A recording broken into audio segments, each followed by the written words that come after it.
ಹಳೆ ಫಿಲಮು ಮಾರಲ್ಲಿರಿದೆ. ಆ ಥರ ನಡ್ಕೋಬೇಕು. ಹಿಂದಿನ ಪಿಕ್ಚರ್ ಏನು ಬಂದಿದ್ದಾವೆ ಅದು ಎಲ್ಲರೂ ಫ್ಯಾಮಿಲಿ ಸ್ಟೋರಿ, ಎಲ್ಲರೂ ಬಂದು ನೋಡೋಂಥ ಇದ್ದು ಒಂದು ಮಾರಲ್ಲಿತ್ತು, ತಿಳ್ಕೊಳ್ಳೋಂಥದ್ದು ಇತ್ತು. ಹಾಗೆ ಭಾಳ ಚೆನ್ನಾಗಿದೆ ಫಿಲಮು. ಮತ್ತು ಎಲ್ಲರೂ ಬಂದು ಮತ್ತೆ ಪುನಃ ವಿಷ್ಣುವರ್ಧನ್ ನೋಡಬೇಕಂತ ನಾನು. ಭಾಳ ಚೆನ್ನಾಗಿತ್ತು, ಭಾಳ ಚೆನ್ನಾಗಿತ್ತು. 9 ಸಲ ನೋಡ್ತೀನಿ ನಾನು, ಇನ್ನೊಂದ್ಸಲ. ಅವಾಗ ನೋಡಿದ್ದು ಈಗಲೂ ನೋಡ್ತೀನಿ, ಕೊನೆ ತನಕ ನೋಡ್ತೀನಿ ನಾನು. ಚೆನ್ನಾಗಿದೆ ಸರ್, ಚೆನ್ನಾಗಿದೆ.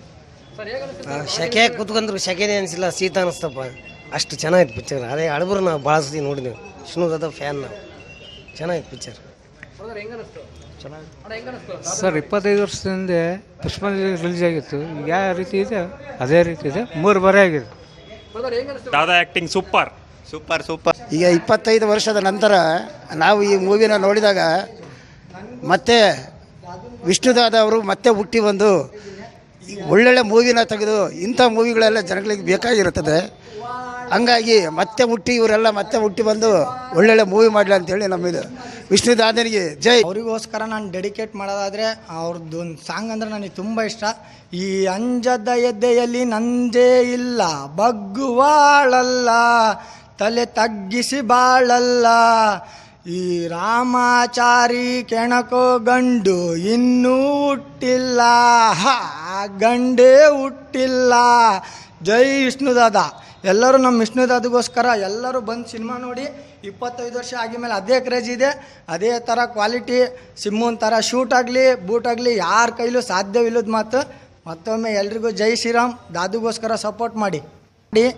ಖಂಡಿತವಾಗ್ಲೂ 25 ವರ್ಷ ಆಗಿದ್ಮೇಲೂ ಫಸ್ಟ್ ಶೋ ಬಂದಿದ್ದೀವಿ. ಅದನ್ನು ರಿಲೀಸ್ ಮಾಡಿದರೆ ಫಸ್ಟ್ ಶೋನೇ ಬರ್ತೀವಿ. ಅದು ಬಂತು ಅಂದರೆ ಇನ್ನೂ ಕ್ರೇಜಾಗೇ ಇರುತ್ತೆ. ಅಂದರೆ ಆ ಯಪ್ಪ ಆ್ಯಕ್ಟಿಂಗ್ ಮಾಡ್ದಂಗೆ ಯಾರೂ ಮಾಡೋಕ್ಕೆ ಸಾಧ್ಯನೇ ಇಲ್ಲ. ಅದರಲ್ಲೂ ಎಲ್ಲ ಮೂವೀಸು, ಪ್ರತಿಯೊಂದು ಮೂವೀಸು, ಸಿಂಹಾದ್ರಿ ಆಗಿರ್ಬೋದು, ಸಿಂಹ ಆಗಿರ್ಬೋದು, ಮತ್ತೆ ರಿಲೀಸ್ ಮಾಡಿ ಹಿಂಗೆ ಅಭಿಮಾನಿಗೋಸ್ಕರ ವಿಷ್ಣುದಾದನಿಗೆ ಸ್ವಲ್ಪ ವ್ಯಾಲ್ಯೂ ಕಮ್ಮಿ ಮಾಡೋಕ್ಕೆ ಹೋಗಬೇಡಿ. ದಾದಿಗೆ ಒಂದು ಲೆವೆಲ್ ಇದೆ, ಅದನ್ನ ಯಪ್ಪನ ಅಲ್ಲೇ ಕುಂದಿರ್ಸ್ರಿ ಅಂತ ಹೇಳೋಕ್ಕೆ ಇಷ್ಟಪಡ್ತೀನಿ. ಅದು ಬಿಟ್ಟರೆ ಏನು ಹೇಳಲ್ಲ.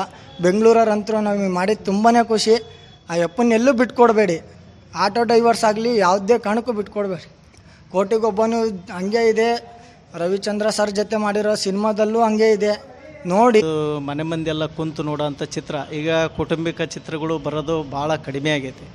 ಅಂಥ ಸಮಯದಲ್ಲಿ ಇಂಥ ಇತಿಹಾಸದ ಮಹಾಪುರುಷಂದೊಂದು ಚಿತ್ರ, ಅದನ್ನು ಹೊಸ ಒಂದು ಟೆಕ್ನಾಲಜಿಗೆ ಬಳಸ್ಕೊಂಡು ಇವತ್ತಿನ ಯುವ ಪೀಳಿಗೆ ಕುಂತು ನೋಡೋಂಥ ಚಿತ್ರ ಇದು. ಯುವಕರು ಭಾಳ ಇಷ್ಟಪಟ್ಟು ಈ ಚಿತ್ರ ನೋಡ್ತಿದ್ದಾರೆ. ದಾದಾ ಹಿರಿಯರಿಂದ ಹಿಡಿದು ಕಿರಿಯರವರೆಗೂ ಇಷ್ಟ ಆಗೋಂಥ ಏಕೈಕ ನಟ ಅಂದ್ರೆ ಅದು ವಿಷ್ಣುವರ್ಧನ್. ನಾವು ಎಲ್ಲ ಚಿತ್ರಗಳನ್ನು ನೋಡಿದ್ದೇವೆ. ಈ ದಾವಣಗೆರೆ ಒಳಗೆ ಪುಷ್ಪಾಂಜಲಿ, ಗೀತಾಂಜಲಿ, ಅಶೋಕ ಥಿಯೇಟ್ರು, ಇವು ಇತಿಹಾಸದಲ್ಲಿ ಇರೋಂಥ ಥಿಯೇಟ್ರುಗಳು. ಆದರೆ ಇವತ್ತು ಇಲ್ಲಿ ಯಾರಿಗೂ ಪಾಪ ಕೆಲಸ ಇಲ್ಲ, ಭಾಳ ಅವ್ರವ್ರ ಜೀವನ ಕಠಿಣ ಇದೆ. ಒಳ್ಳೆ ಚಿತ್ರಗಳು ಬರಬೇಕು, ಇವರೆಲ್ಲರಿಗೂ ಹೊಟ್ಟೆ ತುಂಬಬೇಕು, ಥಿಯೇಟ್ರ್ ಮಾಲೀಕರಿಗೂ ಒಂದು ದುಡಿಮೆ ಆಗಬೇಕು.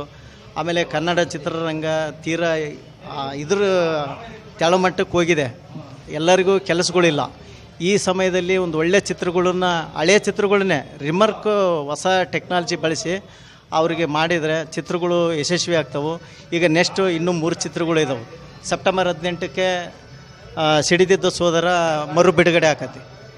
ಒಟ್ಟು 3 ಚಿತ್ರಗಳು ಇದ್ದಾವೆ. ಆಮೇಲೆ ಡಿಸೆಂಬರ್ 30ಕ್ಕೆ ಸಿರಿವಂತ ಒಂದು ಹೊಸ ಟೆಕ್ನಾಲಜಿಗೆ ಬಳಸ್ಕೊಂಡು 3 ಚಿತ್ರಗಳನ್ನು ಬಿಡುಗಡೆ ಮಾಡ್ತಾನೆ ಅಂತೇಳಿ ಮುಂದೆ ಬಂದಿದ್ದಾರೆ. ಅವರೆಲ್ಲರಿಗೂ ತಾಯಿ ಭುವನೇಶ್ವರಿ ಒಳ್ಳೆ ಶಕ್ತಿ ಕೊಡಲಿ. ಇವತ್ತು ದುಡ್ಡು ಹಾಕೋದು ಭಾರಿ ಕಷ್ಟ ಇದೆ. ನಾವು ಬೆಳಗ್ಗೆ ಇಲ್ಲಿ ಬಂದಾಗ ನೋಡಿದರೆ ಯಾರ್ಯಾರು ಇದ್ದಿಲ್ಲ. ಇಂಥ ಬೆಂಗಳೂರು, ಮೈಸೂರು, ಮಂಡ್ಯ, ಹುಬ್ಳಿ, ಧಾರವಾಡ, ಮಧ್ಯ ಕರ್ನಾಟಕದಲ್ಲಿ ಇವತ್ತು ಈ ಚಿತ್ರಮಂದಿರಕ್ಕೆ ಜನ ಇಲ್ಲ ಅನ್ನೋದು ನನಗೆ ಭಾಳ ಬೇಸರ ಆಗಿದೆ. ಆದರೂ ಮುಂದಿನ ದಿನದಲ್ಲಿ ಇನ್ನೊಂದು 2-3 ದಿನ ಹೋತಂದರೆ ಕೋರ್ಡು ಇಲ್ಲಿ ಕೂಡ ಆಗ್ಬೋದು ಅನ್ನೋದಿದೆ ಜನಗಳು ನಿರೀಕ್ಷೆ. ಹಂಗಾಗಿ ಒಳ್ಳೆಯದಾಗಲಿ. ಅದರಲ್ಲಿ ನಾನು ವಿಶೇಷವಾಗಿ ಹೇಳ್ಬೇಕಂದ್ರೆ TV ಮಾಧ್ಯಮದರಿಂದ ಈ ಚಿತ್ರಕ್ಕೆ ಭಾಳ ರೆಸ್ಪಾನ್ಸ್ ಸಿಕ್ಕಿದೆ. ಬೆಂಗಳೂರು, ಮೈಸೂರು ಕಡೆ ಎಲ್ಲ ಇದು 1 ವಾರ 15 ದಿನ ಮುಂಚಿತವಾಗಿ ಬಂದು ಹೇಳಿರೋದು ನನಗೆ ಭಾಳ ಖುಷಿಯಾಗೈತಿ. ಅವರೆಲ್ಲರಿಗೂ ಒಳ್ಳೆಯದಾಗಲಿ. ಅವರು ಎಷ್ಟು ನಮಗೆ ಎಂಕರೇಜ್ ಮಾಡಿದ್ದಾರೆ ಅಂದರೆ, ನಾನು ದಾವಣಗೆರೆಗೆ ಬರೀ ನೋಡ್ತಾ ಇದ್ದೇನೆ. ಅಲ್ಲಿ ಬೆಂಗಳೂರೊಳಗೆ 101 ಅಡಿ ಕಟ್ಟುವವರಿಗೆ 8.5 ಲಕ್ಷ ರೂಪಾಯಿ ಖರ್ಚು ಮಾಡಿ ಒಬ್ಬನು ಅಭಿಮಾನಿ ಮಾಡಿಸಿದಾನಂದರೆ ಅವನ ಮುಂದೆ ನಾವು ಜೀರೋಗಳು ಅಂತ ನಾನು ಭಾವಿಸ್ತೇನೆ. ಅವರಿಗೆ ಇನ್ನೂ ಶಕ್ತಿ ಹೆಚ್ಚು ಕೊಡಲಿ. ಅವರಿಲ್ಲ. ಆದರೆ ಅವರಿಲ್ಲ ಅಂತ ಕೊರಗಂತೂ ನಮಗೆ ಇಲ್ಲೇ ಇಲ್ಲ. ದಿನನಿತ್ಯ ನಮ್ಮ ಮನೆಯಲ್ಲಿ ಅವ್ರದ್ದು ಫೋಟೋ ಇಟ್ಟು ಪೂಜೆ ಮಾಡ್ತಿದ್ದಾವೆ. ಅಂಥ ಒಬ್ಬ ಮಹಾನ್ ಪುರುಷನಿಗೆ ನಾವು ಗೌರವ ಸಲ್ಲಿಸೋದೇನು ದೊಡ್ಡ ವಿಷಯ ಅಲ್ಲ. ನಮ್ಮದು ದಿನನಿತ್ಯ ಕೆಲಸಗಳು ಇದ್ದದ್ದೇ, ಕೆಲಸ ಇಲ್ಲ ಅಂತ ಯಾರಿಲ್ಲ. ಆದರೆ ಅದರಲ್ಲಿ ಎಲ್ಲ ಒಂದು ಕಡೆ ಬಿಡುವಿನ ಸಮಯ ಮಾಡ್ಕೊಂಡು ಇಂಥನಿಗೊಂದು ಗೌರವ ಸೂಚನೆ ಮಾಡಿದರೆ ನಮ್ಮ ಮಕ್ಕಳು ಮುಂದಿನ ಪೀಳಿಗೆಗೂ ಕೂಡ ಒಂದು ಒಳ್ಳೆಯದಾಗ್ತೈತೆ ಅನ್ನೋದು ನನ್ನ ಅಭಿಲಾಷೆ.